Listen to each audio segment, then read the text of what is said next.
শিক্ষামূলক একটা ভিডিওটা দেখবেন। বড় ভাই আপনারা ডাকতেছে, চলেন। তোমার বড় ভাই ডাকতেছে মানে? জি, আমার ভাই আপনার সাথে অনেকদিন যাবত কথা বলতে চাইতেছে, কিন্তু আপনি কথা বলতেছেন না। আমার ভাই আপনার সাথে কথা বলবে, দাঁড়ায় আছে ওখানে, চলেন। এই কি সমস্যা তোমাদের? তোমরা দেখতাছো আমার সাথে আমার হাজবেন্ড আছে, তারপরও তোমরা প্রতিনিয়ত কেন এত ডিস্টার্ব করো? আপনার হাজবেন্ড থাকুক বা যেই থাকুক, আমার ভাই আপনার সাথে কথা বলতে চাইছে, আপনি এখন আমার লগে চলেন, ভাই কথা বলবো। ভিডিওটা দেখে যান। এই মিমি, শোনো, ওর ভাই কি বলতে চায় একটু শুনে আসো। মানে কি বলছেন আপনি এগুলা? হ্যাঁ আমি বলছি, যাও কি বলে শুনে আসো, আমি এইখানে আছি। চলেন। কি বলবেন তাড়াতাড়ি বলেন, আর আপনি এটা ভুলা যায় না আমার হাজবেন্ড আছে। দেখো, আমি শুধু চাইছি তোমার সাথে একটু কথা বলতে।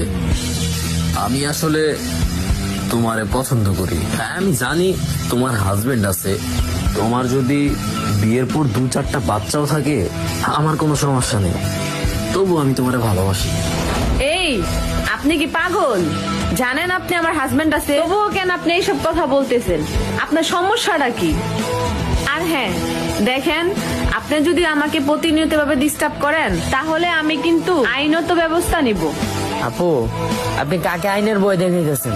আমার ভাইয়াকে ভয় দেখে লাভ নাই, উনি প্রতিনিয়ত জেলখানায় যাওয়া আসা করে। তোমার ভাইয়াদের মতো ছেলেদের কিভাবে শায়েস্তা করতে হয় এটা আমার ভালো করেই জানা আছে। ফার্দার তোমার ভাই যদি আর কখনো আমারে ডিস্টার্ব করে তাহলে সত্যি কিন্তু আমি তোমার বাইরে জেলের ভাত খাওয়াবো। কথাটা তুমি আর তোমার ভাই মনে রেখো।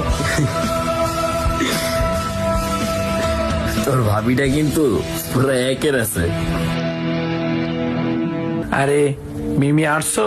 হ্যাঁ চলেন বাসায় যাই। বাসায়? আচ্ছা দাঁড়াও, বলো তো এখানে কি হয়েছে, আর ওরা কে? আরে ওই এলাকার প্রণয় ছেলেটা আছে না?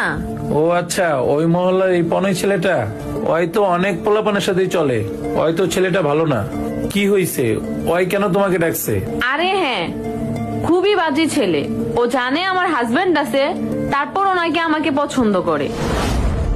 ও আচ্ছা, এই ব্যাপার। আচ্ছা বাদ দাও, তুমি এইসব নিয়ে ভেবো না, চলো বাসায় যাই। আরে না দাঁড়াও, প্রতিনিয়ত যদি তোমাকে এভাবে ডিস্টার্ব করে তাহলে তো সমস্যা। আচ্ছা শোনো, তোমাকে আমি একটা উপায় বলে কি দিই। উপায়? আর এখানে আমারই বা কিবা করার আছে? তুমি একটা কাজ করো, তুমি ওকে একটা শর্ত দাও, যদি ওই শর্ত অনুযায়ী কাজটা করতে পারে তাহলে তুমি ওকে বলবা যে তুমি তাকে বিয়ে করবে। কি বলছো? ও কি বিয়ে করবো মানে? আরে তুমি আমার উপরে রেগে যাচ্ছ কেন? তুমি আমার কথাটা বোঝা